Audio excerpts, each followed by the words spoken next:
One हाथी के हमले में प्रतापपुर क्षेत्र में एक और मौत हो गई। घटना तहसील के दूरस्थ जो क्षेत्र हैं, वन परिक्षेत्र घुई के अंतर्गत आते हैं, वहाँ का मामला है। युवक जब आराम से अपने भैंसों के लिए बनाए हुए झाले में सो रहा था, उसी समय सुबह सुबह एक हाथी अचानक वहाँ पे आता है, अपनी सूंड में लपेटता है, पटकता है, तो पैर से कुचलता है और उसे जान से मार देता है। ये प्रतापपुर की कोई पहली घटना नहीं है। 25 साल से हाथी प्रतापपुर क्षेत्र में स्वच्छंद विचरण कर रहे हैं। इन 25 सालों में 150 से ज़्यादा इंसानी जानें, 50 के आसपास हाथियों ने भी अपनी जान गंवाई है। कितनी फसलों का नुकसान हुआ होगा, कितने घर टूटे होंगे, इनका आकलन करना आसान नहीं है। हाथी द्वंद में स्थाई वन विभाग का छोटा कर्मचारी भी है, क्योंकि इस द्वंद को रोकने की जवाबदारी केवल इन छोटे कर्मचारियों के कंधों पर है, जिनके हाथ में कुछ नहीं है। गांव का आदमी बेबस है। खुद की रक्षा के साथ फसल बचाना, घर बचाना इनके लिए मुश्किल हो गया है। हाथियों की बात करें तो इनके लिए पर्याप्त जंगल नहीं है। जंगल में न चारा है, न पानी है। इनकी मजबूरी है कि अपनी भूख मिटाने इन्हें आबादी की ओर आना पड़ता है। सेंटर है, घोटालों का सोलर फेंसिंग है।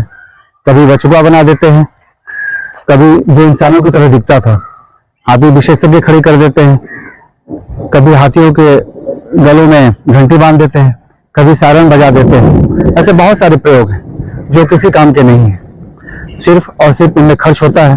न इनसे हाथियों को राहत मिलती है और न ही आम इंसान को। और स्थिति यह है कि मानव हाथी द्वंद दिन ब दिन बढ़ते जा रहा है। घटनाएं होती जा रही हैं, नुकसान होते जा रहा है। आम आदमी पीस रहा है, हाथी मर रहे हैं, आम आदमी मर रहा है, वन विभाग का छोटा कर्मचारी पीस रहा है। अब देखिए, इन्होंने रंकोला क्षेत्र में रेस्क्यू सेंटर बनाया करोड़ों खर्च करके। जब ये रेस्क्यू सेंटर का निर्माण करा रहे थे तो इनका कहना था कि हम यहाँ पे कुंकी हाथी लेकर आएंगे। कुंकी हाथी जो खुद सवालों के घेरे में है, वो कुंकी है या है नहीं है, प्रशिक्षण उन्हें लंबे समय तक छत्तीसगढ़ में लाकर ही दिया गया है। खैर, अधिकारियों का कहना था, शासन के लोग भी कहते थे कि यहाँ पे जो कुंकी हाथी आएंगे वो वन हाथियों को पकड़ के लेके आएंगे, यहाँ पे रेस्क्यू सेंटर में रख के उनका उपचार किया जाएगा और उन्हें जो है, जो खतरनाक हो चुके हैं या जो नुकसान पहुंचा रहे हैं, उन चीजों से बचाया जा सकेगा। रेस्क्यू सेंटर बने कई साल हो गए, परिणाम जीरो है।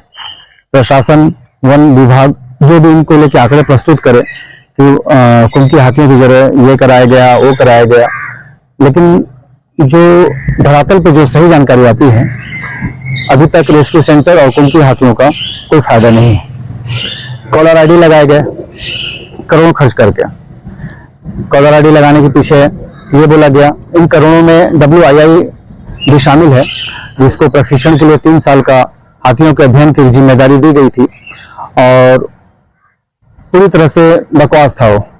इन 3 सालों तक WII ने क्या किया, यह सिर्फ वन विभाग जानता है और WII जानता है। बात कॉलर आईडी की, कॉलर आईडी 12 हाथी में लगाने की बात थी। कितने में लगाए, कितने गिर गए, अभी किसी हाथी में है कि नहीं है, अभी किसी को नहीं पता है। अब सवाल है, मानव हाथी द्वंद रोकने शासन क्या कर रही है? हाथियों के जंगल में रोकने के क्या उपाय कर रही है? इंसानों की रक्षा, फसल और घर बचाने कौन कौन से उपाय कर रही है? शासन के नजरिए से देखें तो बहुत काम हो रहे हैं। हाथी मानव द्वंद लड़ने के बीच एक तरह की बात और आती है। कभी शासन से जुड़े लोग या वन विभाग से जुड़े लोग, खासकर बड़े अधिकारी, ये कहते नजर आते हैं कि आम आदमी हाथियों के साथ रहना सीखे। अब सवाल है, हाथी खूंखार हो चुके हैं, आबादी की ओर आते हैं तो नुकसान ही करते हैं। कोई आदमी उनके सामने आता है तो अपनी जान से हाथ गवा बैठता है। जो ज्ञान लोगों को दिया जाता है कि ये हाथियों के साथ रहना सीखें, तो उन्हें सिखाएगा कौन?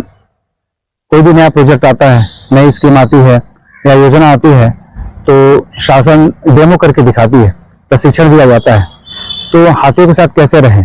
क्या इसके लिए वैसा अधिकारी कोई डेमो नहीं कर सकते कि वे गांव में रहें, गांव में जाके कई कई दिन तक रुकें, जहाँ पे हाथी हैं वहीं पे उनके साथ कैसे रहना है, इन चीजों को सिखाएं। प्रतापपुर क्षेत्र में 25 साल हो गए हैं हाथियों के। नुकसान कितना हुआ मैं आपको बता चुका हूँ। केवल प्रतापपुर ही नहीं, सरगुजा के लगभग गांव हाथी से प्रभावित हैं, सब जगह नुकसान होता है। कुल मिला के देखें, इंसान तकलीफ में है, हाथियों के लिए जंगल नहीं है और वन कर्मचारी भाग दौड़ कर रहा है, जो उनके लिए भी परेशानी भरा है।